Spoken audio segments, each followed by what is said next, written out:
नमस्कार दोस्तों। कभी आपने सुना है कि एक देश दूसरे देश का हिस्सा खरीदना चाहता है और वो भी अमेरिका जैसा सुपर पावर एक ठंडे बर्फीले और दूर दराज के टापू को खरीदना चाहता है।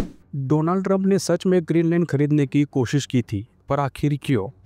क्या वो वाकई बर्फ से बना व्यापार करना चाहते थे या इसके पीछे थी कोई खुफिया चाल? आज हम बात करने वाले हैं एक ऐसी कहानी के बारे में जो सुनने में मजाक लगती है पर है पूरी तरह सच्ची। अमेरिका के राष्ट्रपति डोनाल्ड ट्रंप ने खुलेआम कहा था कि वो ग्रीनलैंड को खरीदना चाहते हैं और वो भी डेनमार्क से। अब सवाल उठता है, ट्रंप को इस ठंडी बर्फीली जमीन की इतनी चाह क्यों थी? चलिए जानते हैं इसके पीछे की पूरी कहानी, राजनीति, जियोग्राफी और एक सुपर पावर का विजन। सबसे पहले जानते हैं ग्रीनलैंड है क्या। ग्रीनलैंड दुनिया का सबसे बड़ा द्वीप है जो भले ही डेनमार्क के कंट्रोल में है, लेकिन उसे कुछ हद तक आज़ादी मिल चुकी है। ये द्वीप आर्कटिक क्षेत्र में है, यानी दुनिया के सबसे ठंडे और सामरिक दृष्टि से बेहद संवेदनशील इलाके में। पर ट्रंप साहब की दिलचस्पी सिर्फ ठंडा या सुंदर बर्फीले नज़ारों में नहीं थी। इसका पहला कारण है स्ट्रेटेजिक लोकेशन।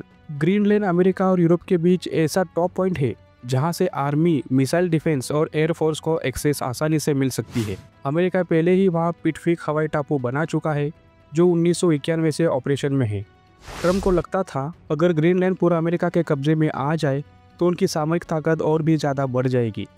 दूसरा कारण है मिलिट्री इंस्टॉलेशंस। ग्रीनलैंड पर अमेरिका के मिसाइल डिफेंस सिस्टम लगाना आसान होगा, जिससे रूस या चीन जैसे देशों की हर हरकत पर तुरंत नज़र रखी जा सकेगी।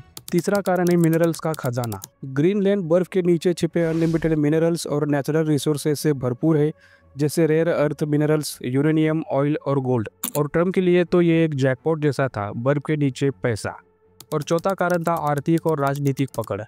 अगर ग्रीनलैंड अमेरिका का हिस्सा बनता तो अमेरिका का प्रभाव सिर्फ सैन्य ही नहीं, राजनीतिक और व्यापारिक दृष्टि से भी कई गुना बढ़ता। लेकिन बात करें ग्रीनलैंड की लोकल पॉलिटिक्स की, तो 11 मार्च को ग्रीनलैंड में एक चुनाव हुआ जिसमें डेमोक्रेटिक पार्टी ने जीत हासिल की और डेनमार्क से आज़ादी की मांग जोर पकड़ने लगी। लेकिन यहाँ की जनता थोड़ी कंफ्यूज है। उन्हें डर है कि कहीं कोई नया उपनिवेशवाद यानी नया साम्राज्यवाद तो नहीं आ जाएगा। इसलिए सवाल बनता है कि क्या अमेरिका इस व्यापार और सुरक्षा के बहाने फिर से किसी देश को कंट्रोल में लेगा। ग्रीनलैंड की इकोनॉमी की बात करें तो यहाँ की 95% इकोनॉमी मछली पकड़ने और एक्सपोर्ट पर डिपेंड है।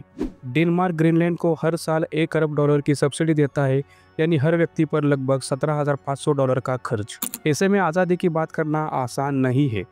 तो दोस्तों, ट्रंप का ग्रीनलैंड को खरीदने का सपना सिर्फ एक सनक नहीं थी, ये एक रणनीतिक चाल थी। एक ऐसी चाल जिससे अमेरिका अपनी सैन्य, आर्थिक और राजनीतिक ताकत को अगले लेवल तक ले जाना चाहता था। लेकिन आज भी ग्रीनलैंड के कंट्रोल में है और ये सवाल रह जाता है कि क्या भविष्य में ग्रीनलैंड पूरी तरह स्वतंत्र हो पाएगा या फिर किसी महाशक्ति का हिस्सा बन जाएगा। अगर आपको ये वीडियो पसंद आया हो तो इसे लाइक ज़रूर करें। कमेंट में बताइए, क्या आपको लगता है कि ग्रीनलैंड को स्वतंत्र होना चाहिए या अमेरिका जैसे देश से डील करनी चाहिए। और हाँ, ऐसे ही और दिलचस्प जियोपॉलिटिकल एक्सप्लेनेशंस के लिए चैनल को सब्सक्राइब करना ना भूलें और बेल आइकन दबाइए। मिलते हैं अगले वीडियो में, तब तक के लिए ख्याल रखिए। जय हिंद।